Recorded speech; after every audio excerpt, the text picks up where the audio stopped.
Kali ini saya akan menjawab pertanyaan ini ya. Teman saya monetisasi, kata YouTube gak memenuhi syarat padahal sudah hampir 1 juta pendapatannya, itu kenapa? Nah, ini saya tanya apakah yang dimaksud itu benar pendapatan atau penayangan, tapi belum ada jawabannya. Sampai sekarang belum ada jawaban, ini sudah 3 hari yang lalu.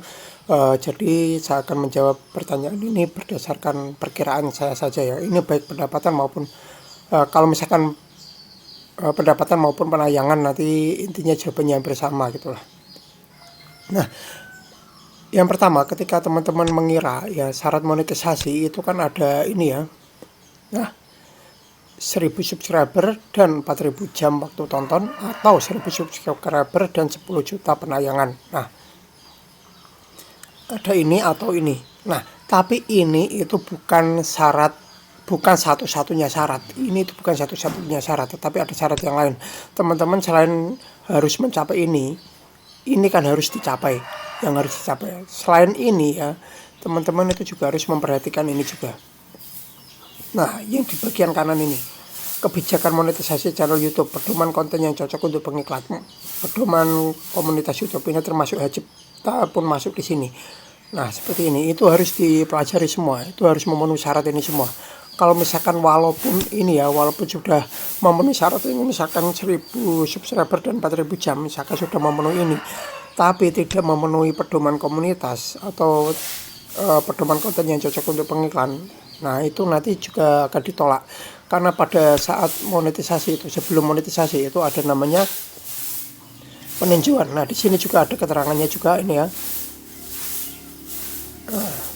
Program partner YouTube ini teguran pedoman komunitas. Tidak ada teguran pedoman komunitas. Verifikasi 2 langkah. Nah, ini adalah syarat-syarat yang lain. Jadi syaratnya itu tidak hanya ini saja, tidak hanya 1000 subscriber dan 4000 jam atau 1000 subscriber dan 10 juta penayangan, tidak hanya itu saja, tetapi ada syarat-syarat yang lain, itu harus dipahami juga. Banyak YouTuber yang tidak paham mengenai hal ini, yang mengenai syarat-syarat yang lain ini, sehingga gagal monetisasi. Bahkan banyak juga YouTuber yang berhasil monetisasi walaupun tidak paham ini. Banyak juga gitu ya, yang nggak paham itu tapi berhasil monetisasi. Ya mungkin kebetulan tidak ada pelanggarannya saja, mungkin gitu.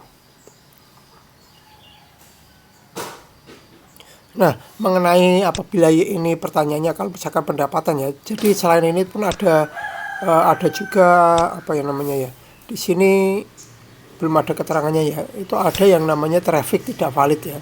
Nah, traffic tidak valid itu, nah, coba saya cari ya. Nah, ini akun traffic tidak valid. Nah, ini traffic tidak valid, aturan mengenai traffic tidak valid itu juga harus dipahami. Karena setelah monetisasi tapi melanggar traffic tidak valid, itu nanti monetisasinya bisa dicabut. Itu harus bisa dipahami juga. Jadi jangan hanya mengejar 1000 subscriber, 4000 jam, 10 juta penayangan, jangan hanya mengejar ini juga, tapi perhatikan juga aturan-aturan yang lain gitu ya. Termasuk traffic tidak valid itu harus dipahami juga, harus tidak boleh dilanggar juga gitu. Ingat aturannya itu tidak hanya 1000 subscriber, 4000 jam, 10 juta penayangan, tidak hanya ini, tetapi banyak aturan yang lain yang harus dijalankan, yang tidak boleh dilanggar. Kurang lebih demikian video saya kali ini. Semoga menjawab pertanyaan. Terima kasih sudah menonton video saya ini sampai selesai.